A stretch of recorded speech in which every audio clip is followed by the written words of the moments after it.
नमस्कार, न्यूज 24 में आपका बहुत बहुत स्वागत है। मैं हूं पल्लवी झा। तो बुलेटिन की शुरुआत कर लेते हैं बड़ी खबर के साथ। बीएसपी सुप्रीमो मायावती का बड़ा बयान सामने आया है, बड़ा फैसला सामने आया है। आकाश आनंद को लेकर यह फैसला है। आकाश आनंद को सभी पदों से हटा दिया गया है। आनंद कुमार को नेशनल कोऑर्डिनेटर बनाया गया है। साथ ही साथ उन्होंने ये भी कहा कि मेरे जिंदा रहने तक कोई नहीं होगा उत्तराधिकारी। तो बड़ा फैसला। तो इसी बड़ी खबर पर आइए सीधे अपने संवाददाता मानस श्रीवास्तव से जुड़ते हैं और जानते हैं कि इस बड़ी खबर के पीछे का राज क्या है। मानस, बड़ा फैसला तो ले लिया गया है, लेकिन परिवार के खिलाफ। बेशक उन्होंने कहा कि उनके जिंदा रहते तक कोई उत्तराधिकारी नहीं होगा, लेकिन कई बार ऐसे फैसले राजनीतिक उथल पुथल भी लाते हैं। बड़ी वजह क्या?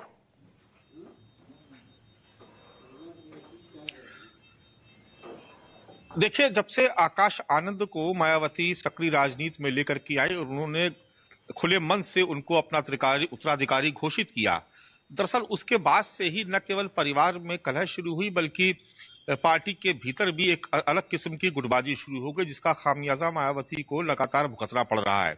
दरअसल 2014 के बाद से जिस तरीके से दलित वोट बैंक मायावती से छिटकने लगा, उसके बाद तमाम ऐसे साथी जो मायावती के या काशीराम के बहुत करीबी लोग थे, वो एक एक करके पार्टी छोड़कर जाते रहे और ज्यादातर उसमें समाजवादी पार्टी के साथ गए। कुछ बचे कुछ लोग थे जो भारतीय जनता पार्टी के साथ आ गए और आज वो अलग अलग पदों पर वो लोग सभी इस्टेब्लिश हैं।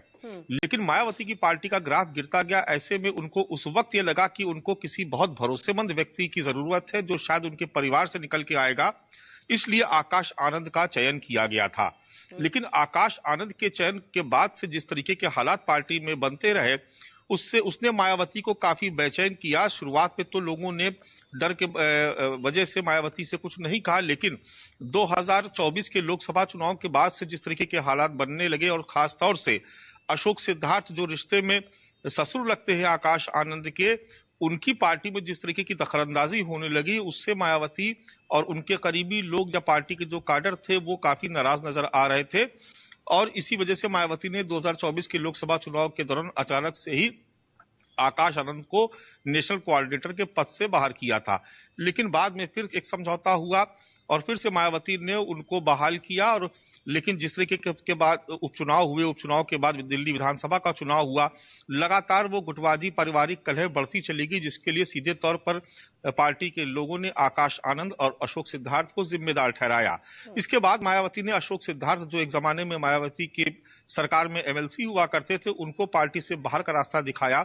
और आज जब बैठक हो रही थी राष्ट्रीय स्तर की, उस वक्त मायावती के सामने जिस तरीके का फीडबैक आया, उसको देखते हुए मायावती ने आज दो बड़े फैसले किए। एक फैसला ये किया उन्होंने कि अब वो अपने जीते जिस बात की कसम खाती हैं कि वो कभी भी अपने किसी भी उत्तराधिकारी का नाम घोषित नहीं करेंगी। दूसरा, उन्होंने एक बात और कही जो बाकायदा एक लिखित बयान भी उनका है। उन्होंने कहा कि ये उनकी गलती है और भविष्य में इस बात का वो ध्यान रखेंगी कि अपने परिवार में जो भी लोग हैं उनका रिश्ता कभी भी किसी सियासी परिवार से नहीं करेंगी। यानी उनका इशारा अशोक सिद्धार्थ की तरफ था कि जिस तरीके से जब सियासी लोग रिश्तेदार बन जाते हैं तो बेजा फायदा उठाते हैं, पार्टी के मिशन को, मूवमेंट को वो नुकसान पहुंचाते हैं। तो उन्होंने आज खुले मंच से ये भी कहा कि वो भविष्य में अपने परिवार में किसी के भी रिश्ता, चाहे वो लड़का हो या लड़की, किसी का भी रिश्ता किसी सियासी परिवार से नहीं करेंगी। इससे पार्टी को नुकसान होता है। तो आज मायावती के दो बड़े फैसले, इसके बाद से कार्यकर्ताओं में निश्चित तौर पर उत्साह है। हालांकि उन्होंने देखिए अपने छोटे भाई आनंद कुमार को, सवाल ये है, बेशक कार्यकर्ताओं में उत्साह है, लेकिन सवाल ये भी है कि अपने रिश्तेदारों के खिलाफ जाकर उन्होंने बड़े फैसले तो ले लिए, लेकिन कई बार खुद घर के लोग ही सियासी हलचल पैदा कर देते हैं और इसका राजनीतिक नुकसान भी उठाना पड़ता है। क्या मायावती इसको सोच समझकर फैसला लिया है उन्होंने? देखिए पल्लवी, यहाँ पर एक बात और समझनी होगी कि दरअसल जो ये मिशन था, ये 80 के दशक में ये काशीराम की तरफ से शुरू किया गया मिशन था और मायावती उसमें भागीदार रही, हर कदम उनके साथ रही। न केवल काशीराम के वो सबसे विश्वास पात्र लोगों में थी, बल्कि एक तरीके से पार्टी की कमान धीरे धीरे उनके हाथ में आ गई थी। और काशीराम इस बात को लेकर के हमेशा से निश्चिंत रहे कि उन्होंने पार्टी की बागडोर एक सक्षम महिला नेता के हाथ में दी है, जो उनके इस मिशन को आगे बढ़ाएगी। और यही वजह है, मुझे याद है उस रैली में मैं भी मौजूद था, जिस रैली में काशीराम ने ऐलान किया था अम्बेडकर मैदान में कि वो मायावती को अपना उत्तराधिकारी घोषित करते हैं। और उसके बाद से लगातार मायावती पार्टी के सभी बड़े अहम फैसले करती रही। लेकिन यहाँ समझने वाली बात यह है कि मायावती काशीराम के परिवार से नहीं थी। काशीराम ने हमेशा अपने परिवार को राजनीति से दूर रखा और शायद मायावती को अब अपनी गलती का एहसास हुआ कि उनसे यही चूक हो गई कि जबकि सियासत में उनके परिवार का कोई दखल नहीं था, बहुजन समाज पार्टी में कभी भी उनके परिवार के लोगों के पास कोई पद नहीं रहा, बावजूद इसके एक वक्त ऐसा आया कि मायावती आकाश आनंद को सार्वजनिक मंच में एक रैली में लेकर के आई और उसके बाद उन्होंने घोषित तौर पर अपना उत्तराधिकारी आकाश आनंद को घोषित कर दिया। लेकिन अब मायावती कह रही कि पार्टी में जो लोग काम करेंगे, जो वर्कर्स काम करेंगे, दरअसल वो आगे बढ़ेंगे। जी बिल्कुल बिल्कुल।